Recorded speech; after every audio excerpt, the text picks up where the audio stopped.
Hello there, John from Creative Pixels 95, back with, well, not a Pixelmator tutorial, which is basically what my channel consists of. Not anymore. Since I am running out of ideas, to be very honest, I'm looking into different things. And I've been watching a lot of YouTube videos lately on photography, more specifically raw editing in Photoshop and Lightroom. And I thought, uh, well, I do have Photoshop and Lightroom, but in terms of raw editing, how good is iPhoto 11? Well, iPhoto hasn't been updated since 2010 when iPhoto 11 was announced.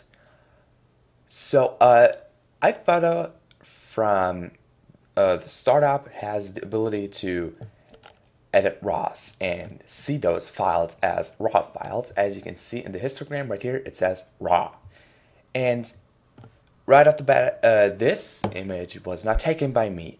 It is from phronosphoto.com, and they have this kind of contest running. Every week there is a raw image uploaded that the readers can edit and show their raw edit, and link for reference is below. And as you can see, I have a couple more raw images that I will show you soon right here. So for reference, links are below. So let's start. Well, of course, when you start editing, you might be looking at the quick fixes. This is unedited, untouched, raw. So raw images are very flat. Well, if you shoot with a flat picture style, and let's just see what the automatic enhancing does. Well, it did something. As you can see, it brightened up the shadows and for some reason made the sky brighter, which is not what I'm looking into, so we just go to adjust, and you see that the options are a bit limited compared to Lightroom and Photoshop. For example, both offer lens corrections. So, for example, let me just go into info. This was shot with a Nikon D700 at f2.8 with a 24 to 70 millimeter lens. And here are the other specifications: ISO 200, 24 millimeters, focal distance, no exposure compensation, aperture f8, and a 2000th of a second. So let's tweak the image a bit. I like that word, tweaking. And most people say they should look at the histogram, as it shows a profile of light and dark tones, but honestly, I don't really look at it that much. I look more at the sliders here. So it brought up the exposure a bit. Well, let's bring that back to original. And you can see it's not a bad idea. Let's keep that at 0.6, somewhere there. And I think the picture needs a bit more contrast. Yeah, there you go. And maybe a bit saturation. Let's bring up the colors more, especially the grass on the bottom. 65 should do. And maybe a little definition, which you can see in the clouds. Stick around 30. We can bring down the highlights so that the sky is not blown out, which is the great thing about raw images, that you can bring back detail. So detail is not lost in blown out and too dark areas. You can bring that up, I guess, about 5 stops, at least in Photoshop. Shadows, you can see the trees are here a bit too dark. Bring that up a bit. It's a bit laggy, I'm sorry. I'm hoping to upgrade my system soon. Yeah, that looks great. I can't really do much against this halo right here, which is the sun right behind this balloon.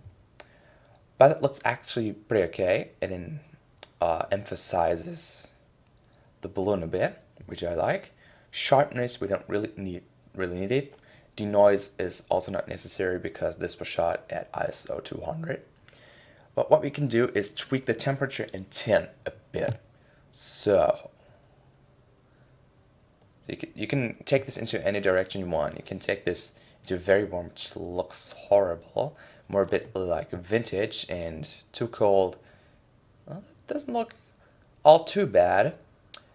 I could take this into Photoshop and partially edit it, like just the sky and the balloon. Maybe take the balloon out and make it very cold.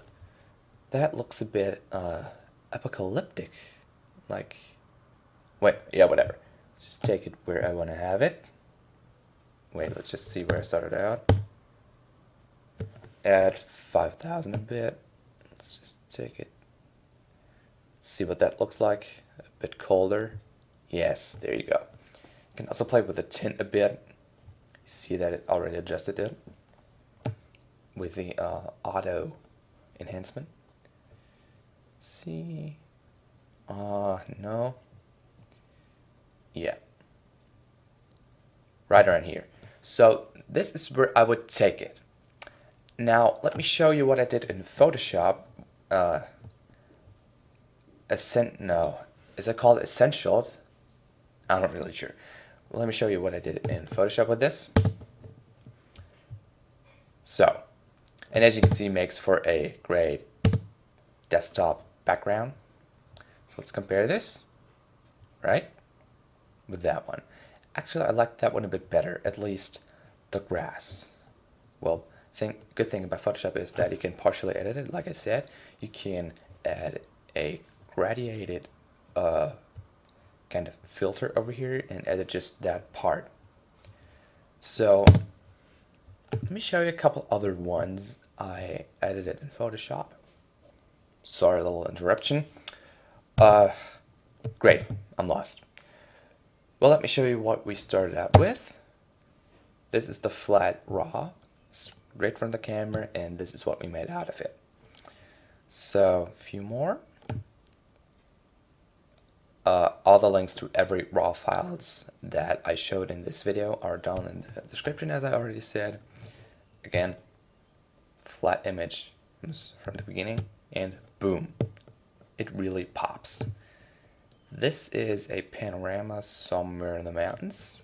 I'm not really sure where. It looks like the Alps. Could be. This is very flat.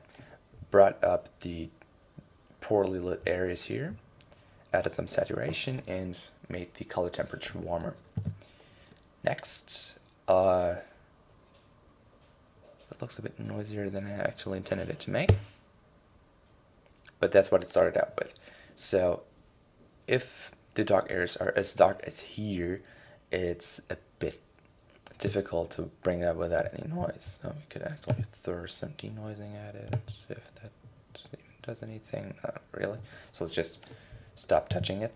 And next one looks actually pretty amazing. But in Photoshop, the edit of this particular image looks a lot better. Let me show you. As you can see, I was able to bring back the sky completely with the brush tool. So I just brushed the highlights away, which you can't do in iPhoto. And this is what the image looks like raw from the camera. Boom. So to finally come and end with this video, would I recommend editing RAWs in iPhoto? No. Simple reason is you don't have that many options. In Photoshop and Lightroom, you have the ability, as I already said, to do some lens correction, and you can also play with some colors alone, like just play with the blues, the yellows, the reds, the greens, magenta, purple, all of that good stuff, and also the blacks and whites, which comes very into handy. So maybe a bit of vignetting. Oh no. Oh gosh, that looks horrible. It's a bit too harsh. Maybe edge blur. Looks a bit fake. Well, sure, it looks fake, but a bit too much. So let's just stop touching this image. And definitely stick around for some coverage as soon as my DSLR arrives. It's most likely going to be the Canon G3i, also known as the 600D. And now as I'm again starting to get into photography, there's going to be quite some stuff about it. So definitely make sure to subscribe if you're interested in that kind of stuff. And, well, see ya. And check out the links in the down bar. So, yeah, again, see ya in the next one.